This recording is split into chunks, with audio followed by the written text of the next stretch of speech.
안녕하세요. 이번 시간에는 법인회생 강의 14번째 시간입니다. 포괄적 금지명령에 알아보겠습니다.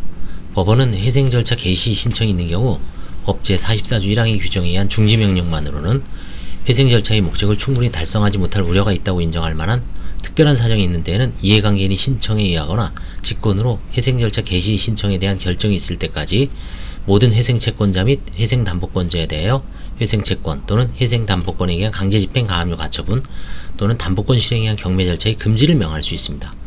채무자회생법 45조 제1항에 규정되어 있습니다. 이와 같은 포괄적 금지명령을 할 수 있는 경우는 채무자의 주요한 재산에 관하여 보전처분 또는 보전관리명령이 이미 행하여졌거나 포괄적 금지명령과 동시에 보전처분 또는 보전관리명령을 행하는 경우에 한합니다. 포괄적 금지명령이 있는 때는 채무자의 재산에 대하여 이미 행하여진 회생채권 또는 회생담보권에 의한 강제집행 등은 중지됩니다. 포괄적 금지명령 제도는 법 44조에 의한 개별적 중지명령만으로는 혼란을 방지할 수 없는 경우를 예상한 제도입니다. 예를 들어 다수의 재산을 가지고 있는 채무자에 대하여 신청 후 개시결정까지 사이에 다수의 개별집행이 이루어진 경우에 각 개별집행에 대해 44조의 중지명령 신청을 하고 그에 대해 중지명령을 하게 되면 회생절차 신청에 즈음한 다급한 상황에서 업무 처리 양이 너무 많게 되어 사업이 계속에 지장이 생길 수가 있습니다. 포괄적 금지명령은 이와 같은 상황에 대비하기 위하여 마련한 것이라고 합니다. 요건, 세 가지 요건 모두가 만족된 경우에 하나에 인정될 수 있습니다. 직권 또는 이해관계인이 신청. 포괄적 금지명령은 법원의 직권 또는 이해관계인이 신청해야 됩니다. 둘째, 채무자의 주요 재산에 관하여 보전처분 또는 보전관리명령이 이미 행하여졌거나 포괄적 금지명령과 동시에 보전처분 또는 보전관리명령을 행할 것. 보전처분, 보전관리명령이 전제가 된다는 겁니다. 위치는 포괄적 금지명령이 발령되면 절차 개시를 기다리지 않고 전체 채권자의 권리 행사에 제약이 가해지는데 반해 채무자가 재산의 관리 처분에 관하여 아무런 제약을 받지 않는다면 채무자의 재산을 위태롭게 할 위험성이 생기게 되고 따라서 채무자에게는 보전처분, 보전관리명령에 의해 채무자의 재산을 산해시키지 않도록 하는 조치가 필요합니다. 균형된 거죠. 보전처분, 보전관리명령은 채무자의 행위를 제한하는 거고 포괄적 금지명령은 채권자의 행위를 제한하는 거죠. 그러니까 묶을 때 같이 묶는 거죠. 채권자만 묶어놓고 채무자는 풀어주면 안 되기 때문에 보전처분, 보전관리명령이 같이 행하여졌거나 이미 행하여졌을 때 필요하다. 셋째, 중지명령에 의한 회생절차의 목적을 충분히 달성하지 못할 우려가 있다고 인정할 만한 특별한 사정이 있어야 됩니다.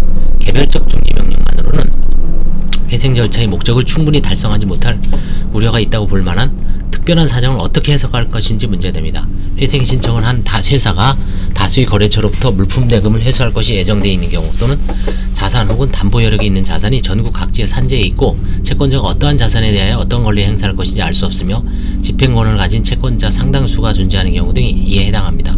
그러나 최근의 실무는 개별적 중지명령보다는 포괄적 금지명령을 발령하는 것이 채권자들 사이 형평성을 해할 우려가 적고 실무 처리도 간명한 점, 채무자의 재산에 대한 보존처분이 발령되는 경우 이에 대응하여 채권자들의 권리 행사를 포괄적으로 금지하는 것이 회생절차의 원활한 진행을 위해 필요한 경우가 많은 점, 회생절차 개시 신청 후 회생절차 개시 결정 시까지 기간이 그다지 길지 않아 포괄적 금지명령이 회생절차 개시 전 채권자들의 권리 행사를 부당하게 제한한다고 볼 경우는 많지 않은 점, 필요한 경우 개별 채권자에 대한 포괄적 금지명령을 배제하는 결정도 할 수 있는 점 등을 이유로 포괄적 금지명령을 발령할 수 있는 특별한 사정을 아주 넓게 해석하고 있다고 합니다.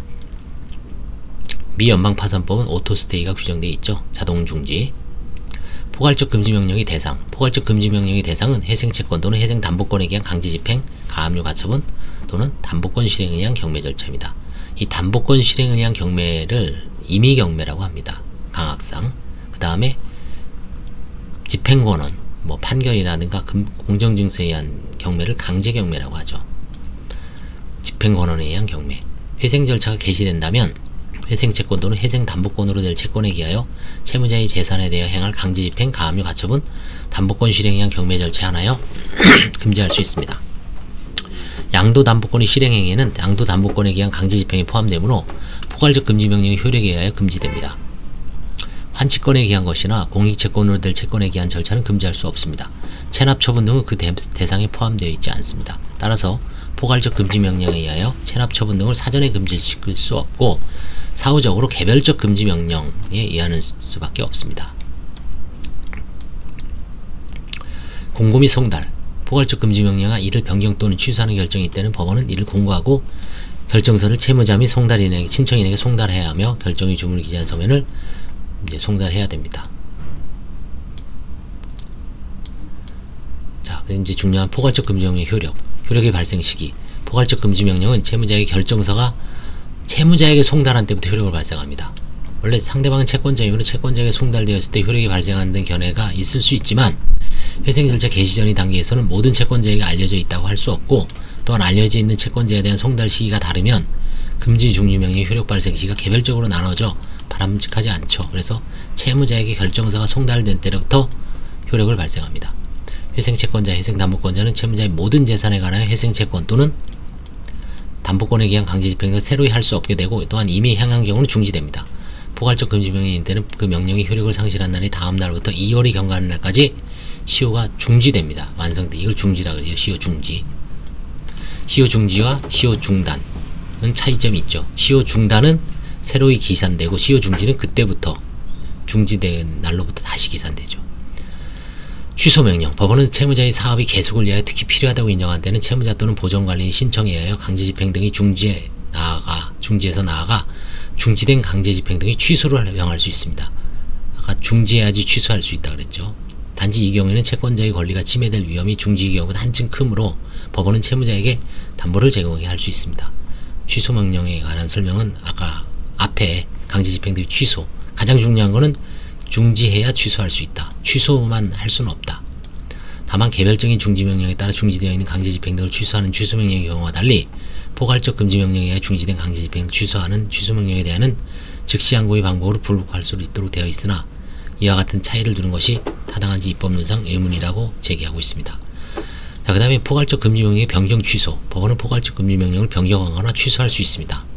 포괄적 금지명령의 적용 배제 결정이 개별적인 회생채권 또는 회생담보권의 강제집행 등의 금지, 중지 효력을 배제시킨 것임에 반하여 포괄적 금지명령의 변경 취소는 전체 회생채권자 또는 회생채권자 및 담보권자에게 효력이 미칩니다. 위 변경 취소 결정은 결정서가 송달된 채무자 또는 보전관리에게 송달된 때 효력을 발생할 수 있습니다. 금지명령의 불복, 변경 취소는 즉시항고할 수 있고요. 포괄적 금지명령을 신청하는 기각결정에 대한 즉시항고를 할 수 있다는 규정이 없으므로 즉시항고의 대상이 되지 않습니다. 포괄적 금지명령 자체, 이를 변경하거나 취소하는 결정, 중지된 강제집행 등 취소명령에 대해서는 6항에 즉시항고를 할 수 있습니다. 자, 그 다음에 포괄적 금지명령의 적용 배제. 법원은 포괄적 금지명령이 있는 경우 회생채권 또는 회생담보권에 의한 강제집행 등의 신청이 있는 회생채권자, 회생담보권자에게 부당한 손해를 끼칠 우려가 있다고 인정된 때는 회생채권자 또는 회생담보권자의 신청에 의하여 그 회생채권자 또는 회생담보권자에 대하여 결정으로 포괄적 금지명령의 적용을 배제할 수 있습니다. 이것도 채권자들이 무기죠. 그래서 잘 활용하면은 좋을 수가 있습니다. 이 경우 회생채권자 또는 회생담보권자는 채무자의 재산에 대해 회생채권 또는 회생담보권에 의한 강제집행 등을 할 수 있으며, 포괄적 금지명령이 있기 전에 회생채권자 또는 회생담보권자가 행한 회생채권 또는 회생담보권에 의한 강제집행 절차는 속행됩니다.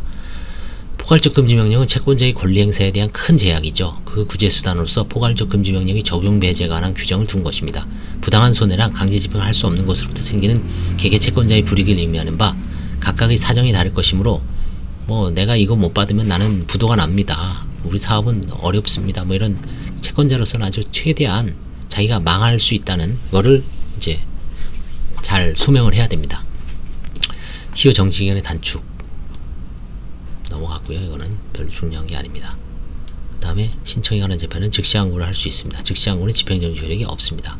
그래서 포괄적 금지명령에 대해서 이번에 알아보고요. 다음 시간부터 이제